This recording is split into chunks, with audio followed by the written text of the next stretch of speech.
Greetings, it's Tony from Old River Hard Goods. Sending it out here on my deck, and I'm fixing to head up to the Jacktown Blue Mountain Winter Cabin Fever event, which is also just pretty much a big flea market. It's 33 degrees out. We had just a very light dust of the snow last night, and but the roads won't be too bad. And it's about a half-hour ride. Well, no, it's about 30-mile ride in about 50 minutes. And I'm going to keep the road trip portion of the show down to a dull roar, but we got to have a little bit. So, time to fire up the beast and get going.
Quality here, but we're here at Jacktown. People are starting to set up.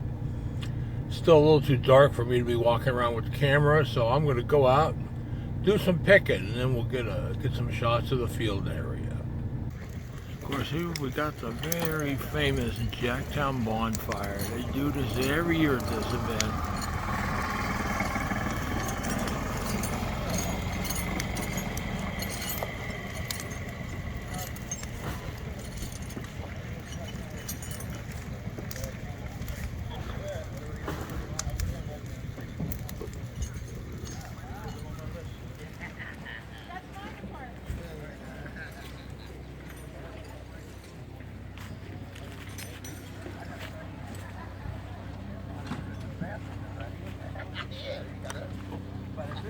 We don't need them anymore.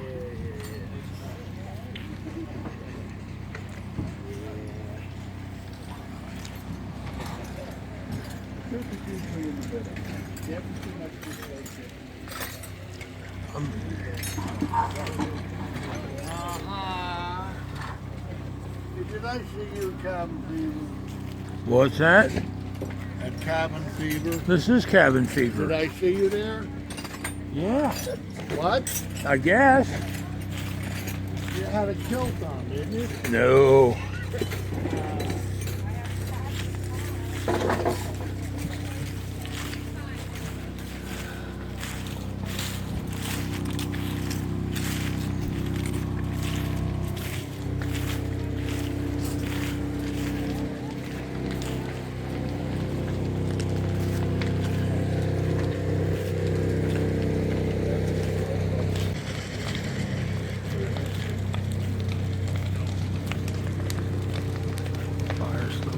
Strong.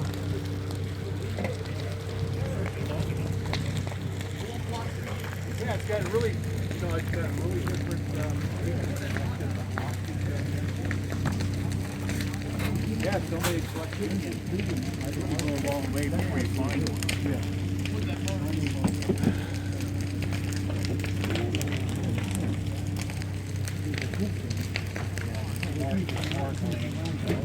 Mark Mandel gold. Yeah,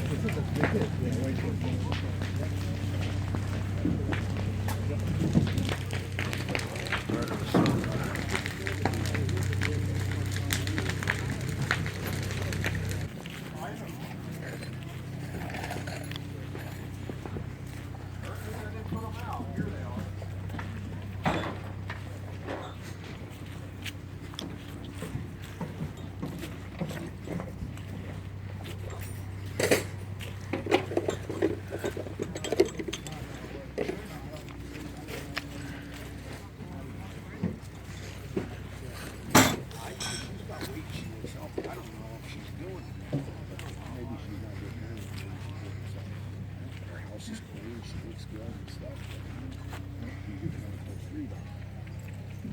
I found reason I found stuff like a year last year. I found stuff out of the house that some shit's up. So I never said nothing.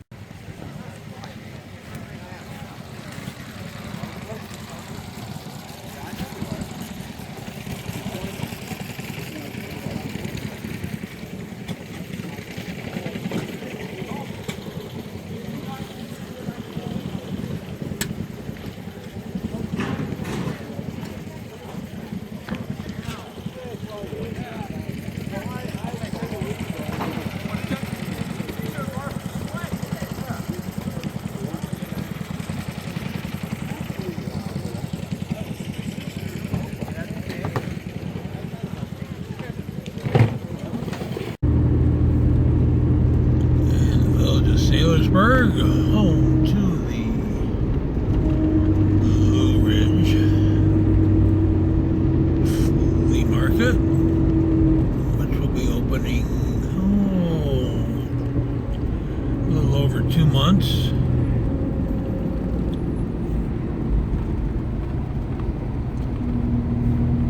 And we'll be doing a visit here as well one of these days.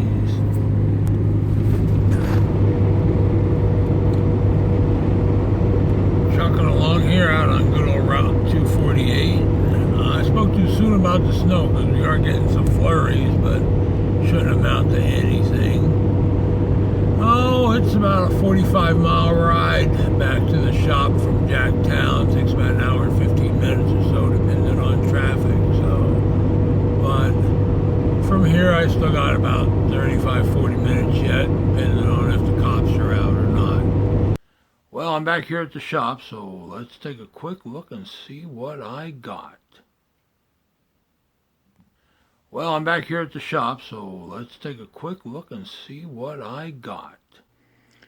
Up top is a nice French blacksmith hammer. Needs a wee bit of cleaning on the face and the peen, but it's not bad at all. Good looking woodcarver's mallet. Great cobbler's hammer, shoemaker's hammer. Kind of a neat improvised handle repair, but still adds to the character. Small cross peen. It's got a little damage to the peen though, need to work on. A really sweet jeweler's cross peen hammerhead. Kind of an interesting 10-Smith panel hammer. Never seen one decorated like that. Another sweet little cross peen hammer. Blacksmith Cut and Hardy. Ain't been finding too many of those lately. And a blacksmith top tool. Really narrow groove on it. So that's the hammer pile. And with the measuring side of things, got a nice looking brass 2-foot blacksmith folding rule, pair of hand forged dividers, little machinist hand vise, signed. I can't read it here without my glasses as usual. A couple of Starrett Fay pattern calipers.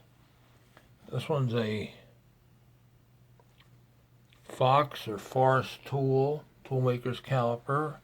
This one's signed but needs some cleaning. Little Starrett 2-inch divider, needs some cleaning. This one's got a Philadelphia mark on it, kind of neat.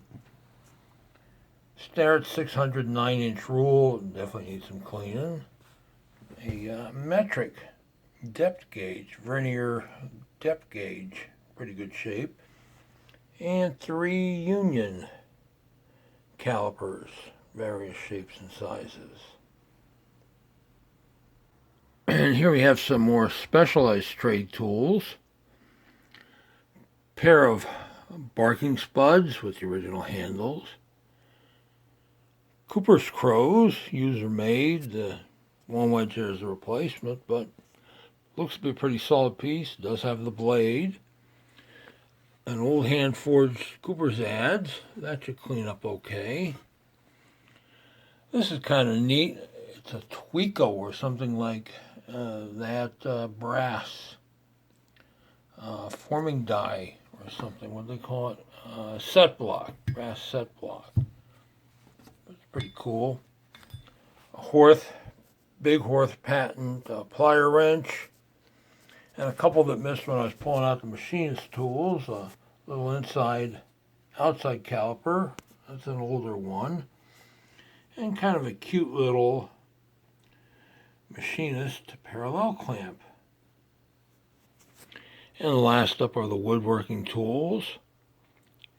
Up top is a 2101A Stanley Yankee brace, 10-inch sweep. Needs a little cleaning, but not too bad.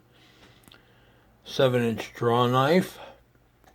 A Stanley number 63 Sweetheart era round sole spoke shave. And unmarked trimiter square Stanley countersink that was stuck in the chuck of that thing. I think that's a little Crown Tools saw there. I've had them before. The first bevel kind of looks like a Stanley Type 1, but unfortunately the screw is missing one of the wings on it. And the other one is a Type 2 that somebody else cleaned up, but you can still see part of the marks and is actually in pretty nice shape. So,